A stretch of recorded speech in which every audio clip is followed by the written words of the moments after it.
Hello guys, welcome back to this Become English Champion YouTube channel. So today we are going to focus on a speaking topic that will help you improve your speaking skills, right?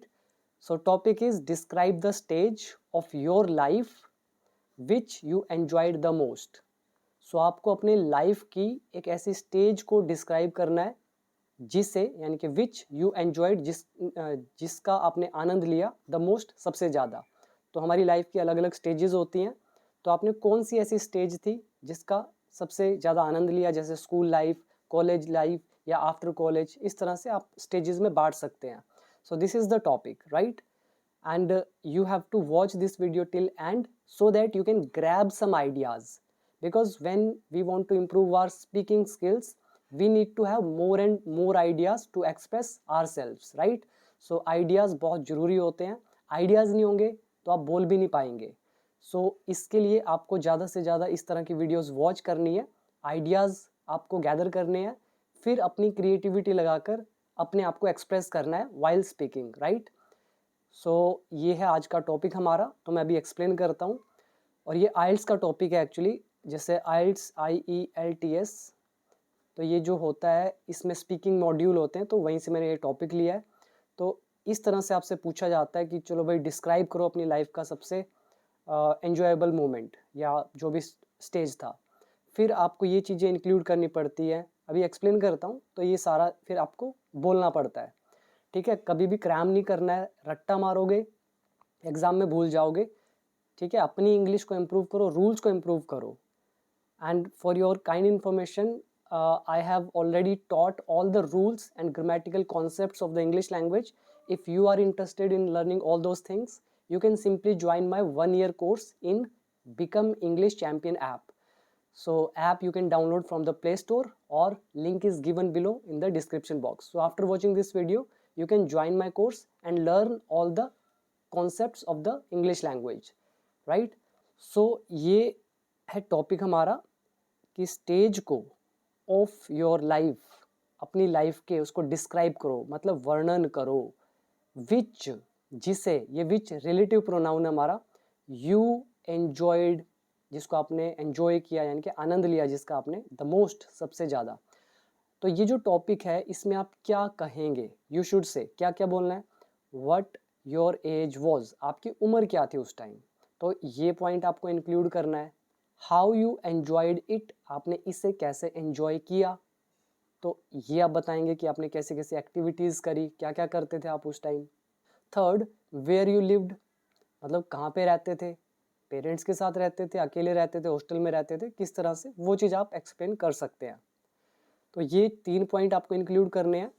फिर last में how different, मतलब कितना अलग, is that stage, कि वो stage है of your life, आपकी life का, फ्रॉम योर प्रेजेंट लाइफ, अभी जो प्रेजेंट लाइफ है इससे वो जो लाइफ का स्टेज था वो कैसे डिफरेंट है, ठीक है?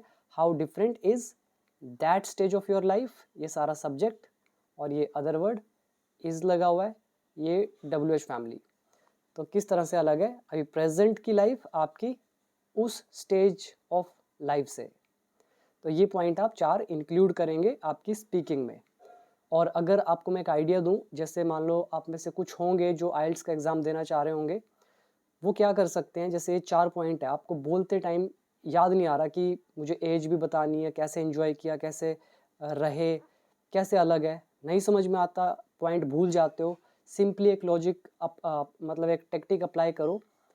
आप जिस रूम में बैठे होंगे जहाँ पे आपका एग्ज़ाम हो रहा होगा, तो वहाँ पर आप 4-5 चीज़ें देख लें, उन 4-5 चीज़ों को अलग अलग ये पॉइंट दे दे। जैसे आपने कोई फ्लावर पॉट देखा, वहाँ पे फ्लावर पॉट को एक वर्ड दे दो एज, कि मुझे फ्लावर पॉट को एज से लिंक करना है। जैसे आप फ्लावर पॉट को देखेंगे आपको याद आ जाएगा भी मुझे एज के बारे में बताना है।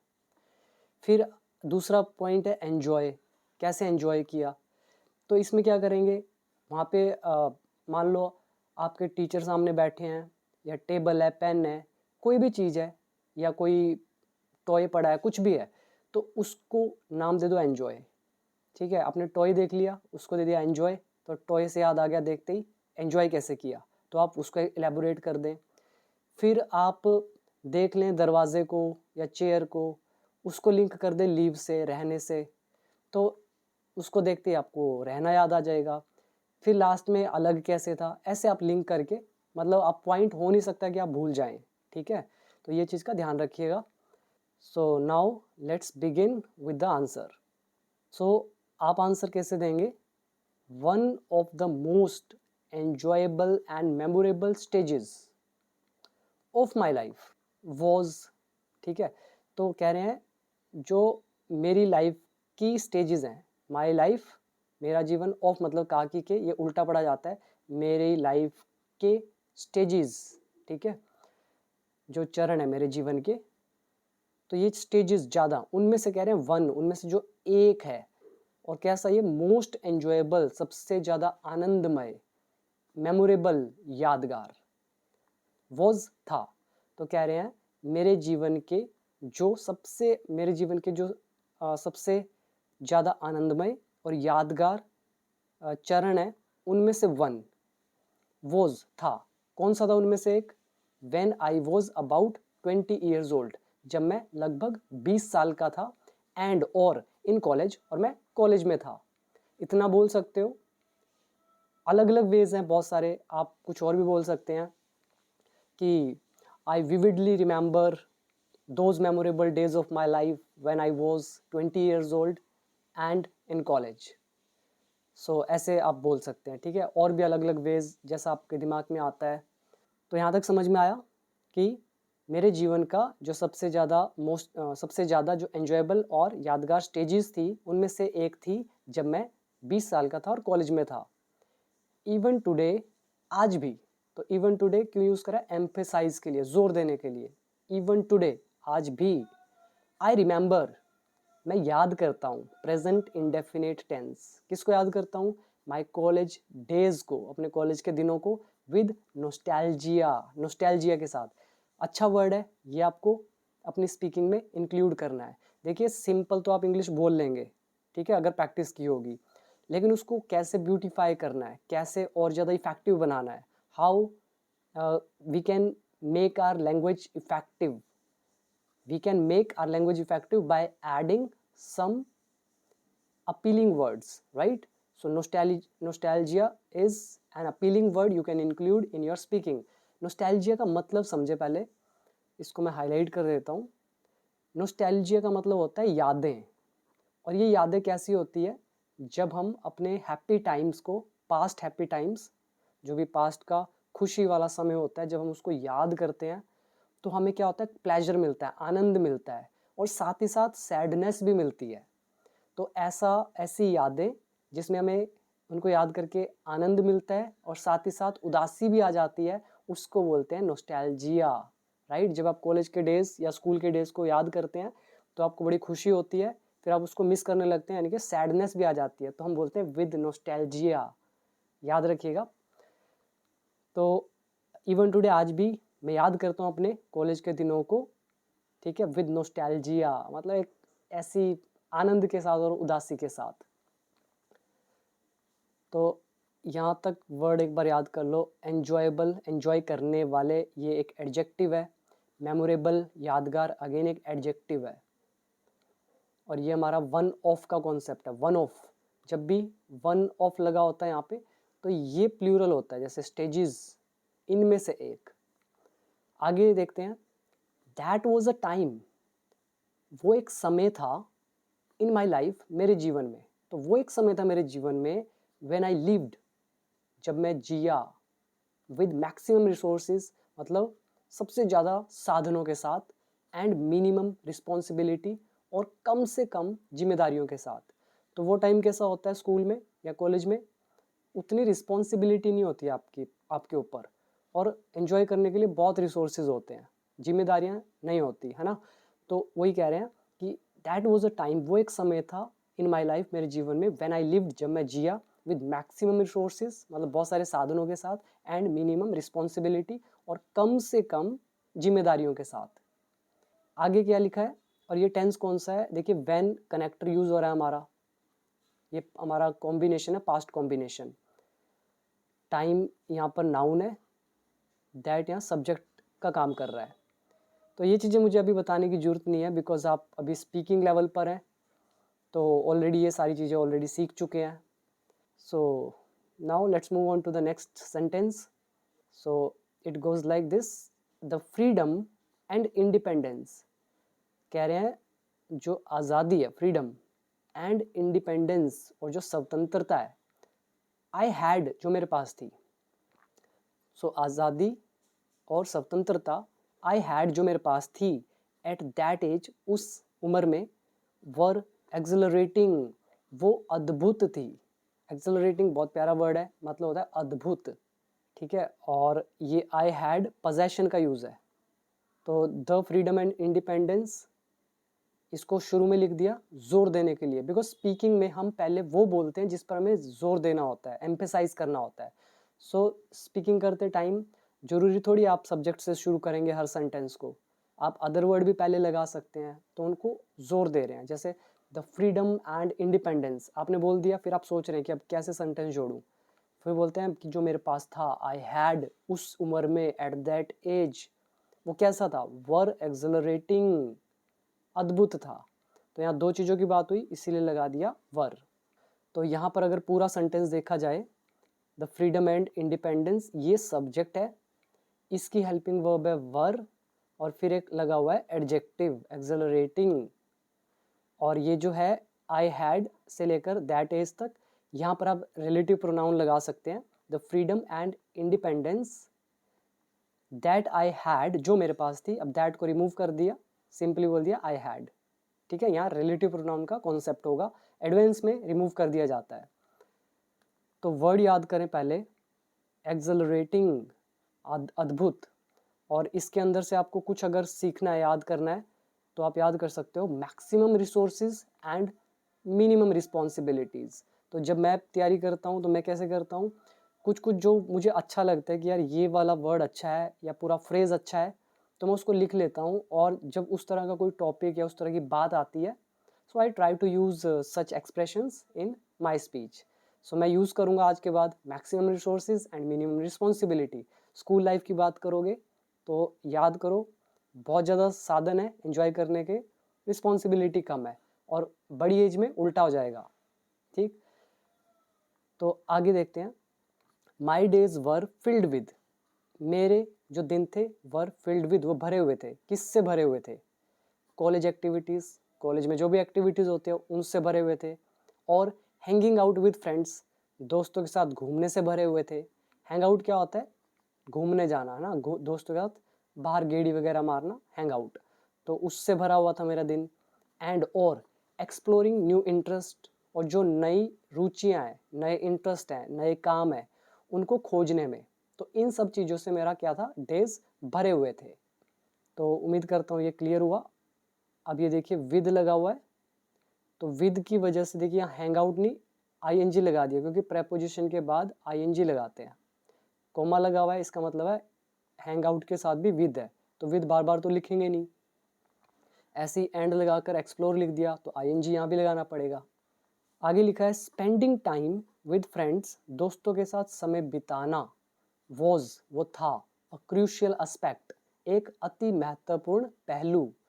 एस्पेक्ट क्या होता है, पहलू. पहलू मतलब एक पार्ट, और क्रूशियल मतलब अति महत्वपूर्ण, वेरी इंपॉर्टेंट. और कौन सा क्रूशियल एस्पेक्ट था, ऑफ दिस पीरियड, इस अवधि का, इस समय का.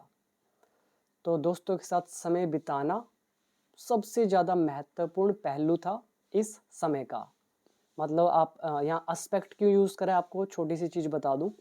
पहले तो ये याद कर लो पूरा, अ क्रूशियल एस्पेक्ट, एक अति महत्वपूर्ण पहलू. इसका मतलब क्या होता है, जैसे मान लो आप दुनिया को देखते हैं अलग अलग नज़रियों से, तो दुनिया को देखने का एक नज़रिया, दूसरा नज़रिया, तीसरा नज़रिया, तो ये सब क्या है, डिफरेंट एस्पेक्ट्स ऑफ लाइफ है ना, different perspective aspects of life. ऐसे कम्युनिकेशन सिर्फ बोलना नहीं होता, सुनना भी होता है, लिखना भी होता है. तो ये क्या है, डिफरेंट एस्पेक्ट्स ऑफ कम्युनिकेशन. तो पार्ट बोल सकते हो, डिफरेंट पार्ट्स. आगे लिखा है college friends became an essential support system. तो कॉलेज के दोस्त जो थे वो बने, क्या बने, असेंशियल मतलब महत्वपूर्ण सपोर्ट सिस्टम. तो असेंशियल जो भी समर्थन वाला सिस्टम था, तो वो बने दोस्त मेरे लिए। वी स्टडीड टुगेदर, हम एक साथ पढ़े। वर्कड ऑन प्रोजेक्ट्स, प्रोजेक्ट्स पे काम किया। एंड स्पेंट, और बिताया, लेट नाइट्स, देर रात तक बिताया चैटिंग चैटिंग करते हुए। एंड और sharing our thoughts and dreams, और अपने जो विचार हैं, अपने सपने हैं, वो शेयर करते हुए, मतलब हमने ये सारी चीज़ें करी। तो अब आप ध्यान से देखो, व्हाट वाज योर एज, हमने बता दिया कि भाई मैं 20 का था। फिर हाउ यू एंजॉयड इट, अब हम यही बता रहे हैं कि कैसे कैसे एंजॉय किया, क्या क्या एक्टिविटीज़ करी। तो कॉलेज एक्टिविटीज़ से भरा था, हैंग आउट करा, एक्सप्लोर किया। फिर हमने पढ़ाई इकट्ठे करी, अलग अलग प्रोजेक्ट पे काम किया, लेट नाइट चैटिंग करी, शेयर किए अपने थॉट्स एंड ड्रीम्स को। आगे लिखा है दीज फ्रेंडशिप्स, ये मित्रताएं, वर, ये थी, क्या थी, नॉट ओनली, केवल यही नहीं, ये हमारा कॉन्सेप्ट आ गया, देखिए, नॉट ओनली बट ऑल्सो, ये हमारी कंजंक्शन है। तो कह रहे हैं हमारी मित्रताएं यही नहीं थी, ये भी थी। क्या नहीं थी अकेली, a source of emotional support, मतलब जो भावनात्मक समर्थन है उसका स्रोत ही नहीं थी कि भाई आप इमोशनल हो जाएंगे तभी सपोर्ट करेगा, सिर्फ वही चीज़ नहीं थी। बट ऑल्सो, साथ में इसने क्या किया, हेल्प्ड मी, मेरी मदद भी करी। अंडरस्टैंड, समझने में, क्या समझने में, डिफरेंट पर्सपेक्टिव्स, अलग अलग दृष्टिकोणों को, अलग अलग नज़रियों को, एंड एक्सपीरियंसेस, और अनुभवों को। तो उम्मीद करता हूँ ये समझ में आया। ये हमारा not only but also connector का यूज़। यहाँ पर पर्सपेक्टिव्स मतलब नज़रिया, व्यू पॉइंट, ठीक है, और सोर्स ऑफ इमोशनल सपोर्ट ये याद कर सकते हैं। जैसे सोर्स ऑफ एंटरटेनमेंट, मनोरंजन का साधन या मनोरंजन का स्रोत, उसी तरह से सोर्स ऑफ इमोशनल सपोर्ट, भावनात्मक समर्थन का सपोर्ट। तो अब आ जाइए next, exploring the city was another highlights of this stage. Highlight तो आप जानते हैं, जैसे वर्ड में हाईलाइट कर रहा हूँ, क्यों कर रहा हूँ कि भाई आप अगर ये हाईलाइट ही पढ़ लेंगे तो आपको पूरा ही समझ में आ जाएगा, बाकी चीज़ पढ़ने की जरूरत नहीं है। उसी तरह से हाईलाइट का यहाँ पर मतलब है कि हमने करा तो बहुत कुछ, उसमें से हम कुछ मोटा मोटा बता रहे हैं आपको। सो एक्सप्लोरिंग द सिटी मतलब सिटी को खोजना, एक्सप्लोर करना, और ज़्यादा उसको देखना वहाँ क्या क्या है। वॉज, ये था, अनदर, दूसरा हाईलाइट, मतलब दूसरा हम यहाँ पॉइंट इसको इंगित थोड़ा दिखा रहे हैं बड़ा करके, ठीक है, इस स्टेज का। तो पहला हमने बता दिया कि कॉलेज में ऐसी ऐसी एक्टिविटीज़ करी। फिर दूसरी हाईलाइट बता रहे हैं कि हमने साथ में सिटी को भी एक्सप्लोर किया, तो ये दूसरा हाईलाइट था। आगे लिखा है आई वॉज फैसिनेटेड, फैसिनेटेड मतलब होता है आकर्षित होना, तो मैं आकर्षित था। बाय द सिटीज डाइवर्सिटी, जो शहर की डाइवर्सिटी थी मतलब विभिन्नता थी उससे, एंड कल्चरल इवेंट्स, जो भी वहाँ कल्चरल इवेंट्स थे उससे। कल्चरल क्या होता है, सांस्कृतिक। सो सांस्कृतिक जो इवेंट्स थे या डाइवर्सिटी यानी कि विभिन्नता थी, तो उससे मैं क्या था, फैसिनेटेड था। डाइवर्सिटी क्या होती है, डाइवर्सिटी मतलब जैसे एक ही जगह पर मान लो अलग अलग भाषा के लोग रह रहे हैं, तो क्या होगी, लैंग्वेज डाइवर्सिटी होगी। फिर आप अलग अलग स्टेट के रह रहे हैं तो स्टेट डाइवर्सिटी होगी। तो ऐसे अलग अलग होता है। आगे लिखा है my friends and I would often, तो हम, मेरे दोस्त और मैं अक्सर, वुड, देखिए वुड लगा है, वेंचर आउट। वेंचर आउट का मतलब होता है सावधानी पूर्वक बाहर जाना। जब आप कॉलेज में हैं तो आप थोड़ा संभल के ही जाएंगे इधर उधर, कहीं कुछ गड़बड़ ना हो जाए, तो वेंचर आउट, सावधानी पूर्वक बाहर जाना। और ये वुड का मतलब है यूज्ड टू, पास्ट हैबिट। तो मेरे दोस्त और मैं अक्सर सावधानीपूर्वक बाहर जाते थे, टू डिस्कवर, खोज करने, न्यू नेबरहुड्स मतलब नए पड़ोस को या नया एरिया जो भी है आसपास का उसको। फिर क्या करते थे, ट्राई डिफरेंट क्यूजिन्स, अलग अलग व्यंजन ट्राई करते थे। क्यूजिन्स मतलब व्यंजन, अलग अलग तरह के भोजन, वो ट्राई करते थे, होता ही है कॉलेज में। एंड और अटेंड करते थे मतलब लगाते थे वेरियस लोकल इवेंट्स, जो भी लोकल इवेंट्स चल रहे हैं, कोई मेला है, कोई एग्जीबिशन है, तो ऐसे ऐसे इवेंट्स हम अटेंड करते रहते थे। तो क्लियर हुआ यहाँ तक। वर्ड अच्छे हैं यहाँ पर। पहला वेंचर आउट मतलब हो गया सावधानी पूर्वक बाहर जाना। फिर डिस्कवर आ गया, खोज करना। फिर आगे नया क्यूजिन्स, व्यंजन, अलग अलग तरह के भोजन, फैसिनेटेड, आकर्षित होना, डाइवर्सिटी, विभिन्नता, कल्चरल, सांस्कृतिक।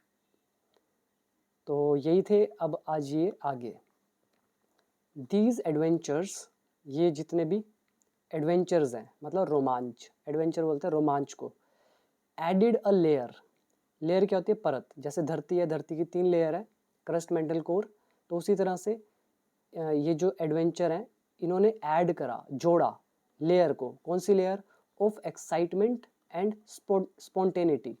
एक्साइटमेंट आप जानते हैं उत्साह, स्पॉन्टेनिटी मतलब सहजता, एक नेचुरल प्रक्रिया। मान लो आप एक तो कहीं पे जा रहे हैं, फिर आप सोच रहे हैं मैं स्टेज पे इस तरह से करूँगा या उनके साथ मैं इस तरह से करूँगा, प्लानिंग करते हैं एडवांस में। एक है सहजता, ही आप नेचुरल वे से फ्लो में स्टेट में होते हैं, सब कुछ नेचुरली होता है, तो उसी को बोलते हैं स्पॉन्टेनिटी मतलब सहजता, जहाँ पे आपको फोर्स नहीं करना पड़ता। जैसे जैसे आप स्पीकिंग कर रहे हैं तो सहजता से वो भाषा निकल रही है, एक है आपको बहुत ज़्यादा फोर्स करना पड़ रहा है, दोनों में फ़र्क है। तो सहजता ही स्पॉन्टेनिटी। तो इन एडवेंचर्स ने ऐड करी एक परत, कौन सी परत, एक्साइटमेंट और स्पॉन्टेनिटी की, उत्साह और सहजता की, टू माई लाइफ, मेरे जीवन में। फिर देखिए कोमा लगा के रिजल्ट बताते हैं, फिर इससे हुआ क्या। तो हम रिजल्ट बताने के लिए वर्ब और आईएनजी से शुरू करते हैं। न्यूज़पेपर में बहुत बार बताया है। इससे हो क्या रहा था, making each day feel fresh and full of potential. तो इससे हर दिन फील हो रहा था फ्रेश मतलब ताज़ा और फुल ऑफ पोटेंशियल, संभावनाओं से भरा हुआ। इसके बाद नेक्स्ट है आई वॉज लकी इनफ, मतलब मैं काफ़ी किस्मत वाला था, लकी था, to live with my parents, कि मैं अपने पेरेंट्स के साथ रह रहा था, तो ये भी लकी था, यानी कि मुझे हॉस्टल में नहीं रहना पड़ा, तो शहर में ही रह रहा था। वाइल आई स्टडीड, जब मैंने पढ़ाई की, ठीक है। तो वाइल कब यूज़ करते हैं, जब दो काम साइमल्टेनियसली होते हैं तब यूज़ करते हैं। तो पेरेंट्स के साथ रह रहा था, अगर आप सिटी बताना चाहते हैं बता सकते हैं, एंड और make friends from the same city, और उसी सिटी से मैंने दोस्त बनाए, तो इसलिए मैं क्या था, लकी इनफ था, काफ़ी किस्मत वाला था कि मैं पेरेंट्स के साथ रहा जब मैंने पढ़ाई करी और मैंने उसी सिटी से दोस्त बनाए। तो अब यहाँ पे हमने बता दिया कहाँ पे रहते थे, ठीक है, रहने का भी इंक्लूड कर दिया। आप लोकेशन बता सकते हैं, it is up to you. इसके बाद आगे लिखा है दिस इज़ द रीज़न, यह कारण है, वाई, क्यों, मैनी ऑफ अस, हम में से ज़्यादातर, आर स्टिल इन टच, अभी भी टच में है। कई दोस्त अलग अलग हो जाते हैं, लेकिन उसी शहर से अगर दोस्त हो तो अभी भी टच में होंगे आपके। तो वही कह रहे हैं, यही कारण है कि उनमें से ज़्यादातर दोस्त जो हैं वो अभी भी मेरे टच में है, इवन टुडे, आज भी। क्लियर हुआ यहाँ तक सारा। अभी और पढ़ते हैं, पहले यहाँ पे कुछ वर्ड्स देख लेते हैं। पहला है एक्साइटमेंट, उत्साह, स्पॉन्टेनिटी, सहजता। जैसे आप कह सकते हैं your videos fill me with excitement and spontaneity. तो आपकी वीडियोस मुझे उत्साह और स्पॉन्टेनिटी, सहजता से भर देती हैं, क्योंकि जब आप खुद पढ़ रहे हैं स्टार्टिंग में आपको मुश्किल ही हो रही है, लेकिन मेरी वीडियोस देख देख के अब आपको रीडिंग करने का पैटर्न समझ में आ गया। तो इससे क्या है, अब आपको सहजता से वो चीज़ समझ में आ रही है, नेचुरली वो चीज़ हो रही है, दैट इज़ कॉल्ड स्पॉन्टेनिटी। अगला वर्ड आप याद कर सकते हैं एडवेंचर्स, ठीक है, इसको हिंदी में क्या बोलेंगे, रोमांच। फिर है हमारा पोटेंशियल, पोटेंशियल का यहाँ पे मतलब संभावनाओं से है। इन टच मतलब संपर्क में होना। और तो आई थिंक ऐसा कुछ नहीं है, आगे देखते हैं अगला पैराग्राफ। नाउ, अब, माई लाइफ हैज़ शिफ्टेड, मेरी लाइफ शिफ्ट हो गई है। अब हम चेंज वर्ड यहाँ यूज़ नहीं करेंगे, शिफ्ट एक अच्छा वर्ड है, जब आप एक जगह से दूसरी जगह पर जाते हैं तो चेंज की जगह शिफ्ट अच्छा रहता है। घर बदलते हैं, चेंज नहीं करते, शिफ्ट करते हैं अपने हाउस को। तो माई लाइफ हैज़ शिफ्टेड, मेरी लाइफ शिफ्ट हो गई है, बदल गई है, to a more settled, settled मतलब व्यवस्थित, एंड प्रिडिक्टेबल रूटीन। रूटीन आप जानते हैं, आपकी जो भी दिनचर्या है, और प्रिडिक्टेबल मतलब जिसके बारे में आप बता सकते हैं, मतलब भविष्यवाणी की जा सकती है कि ऐसी ऐसी आपकी लाइफ होगी, प्रिडिक्ट किया जा सकता है, उसको बताया जा सकता है। पूर्वानुमान लगाया जा सकता है, एंटिसिपेट किया जा सकता है। तो कह रहे हैं अब मेरी लाइफ जो है वो शिफ्ट हो गई है एक पूरी सेटल्ड वे से, मतलब व्यवस्थित और प्रिडिक्टेबल रूटीन से, कि भाई पता ही है कि जो ऑफिस में जाता है उसकी रूटीन कैसी होगी, तो प्रिडिक्ट की जा सकती है, तो ऐसी रूटीन होगी अब। Looking at my current life, कह रहे हैं मेरी करंट लाइफ को देखते हुए, the contrast is quite pronounced. जो कॉन्ट्रास्ट है, कॉन्ट्रास्ट मतलब ये जो फर्क है वो पूरा क्लियर है, प्रोनाउंस्ड है। या आप एक वर्ड यूज कर सकते हैं स्टार्क, STARK। स्टार्क का मतलब होता है खाली, नॉट डेकोरेटिव, डेकोरेटेड, ठीक है, एकदम खाली हो या डेकोरेट ना हो रखा हो, इसकी वजह से वो अनअट्रैक्टिव हो।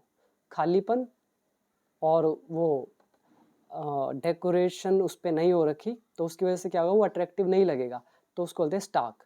तो कॉन्ट्रास्ट इज क्वाइट स्टार्क, मतलब वो काफ़ी स्पष्ट है, क्लियर है, दिख रहा है कि हाँ खालीपन है, आकर्षण नहीं है वहाँ पे अपनी प्रीवियस लाइफ से कंपेरेटिवली। तो यहाँ पर आप वर्ड याद करें, पहले तो यही देख लीजिए प्रोनाउंस्ड। प्रोनाउंस वैसे एक वर्ब होती है जिसका मतलब होता है उच्चारण करना, बोलना, लेकिन यहाँ पर इसका मतलब क्लियर से है। प्रोनाउंस्ड का मतलब स्पष्ट है एकदम। सेटल्ड मतलब पूरा ऑर्गेनाइज्ड है अभी। प्रिडिक्टेबल रूटीन, एक ऐसी रूटीन जिसको कोई भी अनुमान लगा सकता है। कॉन्ट्रास्ट, कॉन्ट्रास्ट मतलब जब आप कंपेयर करते हैं कि उधर ऐसा है इधर ऐसा है, कॉन्ट्रास्ट दिखा रहे हैं, विपरीत दिखा रहे हैं किसी चीज़ को। तो यहाँ तक क्लियर हो गया। और कुछ लोग कमेंट करते हैं जैसे कि सर प्रोनाउंसिएशन के अलग वीडियोस बनाओ। अब मेरे को एक बात बताओ, प्रोनाउंसिएशन के अलग वीडियोस की जरूरत क्या है, जब मैंने आपको 3000 से ज़्यादा वर्ड तो वीडियोस बनाकर दे रखे हैं कोर्स के अंदर। अब वो जो वर्ड बना के दिए उनको बोल बोल के ही दिखाया है। जैसे रीड की second third form red red बोलेंगे, तो बोल के तो दिखाई है वो सारी चीज़ें, वो प्रोनाउंसिएशन नहीं है तो और क्या है। कुछ ऐसे वर्ड है जहाँ साइलेंट है, जहाँ जब जब बीच में आए हैं तो मैंने साथ साथ बताया कि ये इस वर्ड को ऐसे बोलना है, तो इसी को तो प्रोनाउंसिएशन बोलते हैं। अलग वीडियो कौन सी मांगते हैं आप लोग। 3000 वर्ड ये अलग से बोल बोल के याद करवाए हुए हैं। इसके अलावा 500 वीडियोस जो हैं, 300 वीडियोस रूल्स के ऊपर हैं।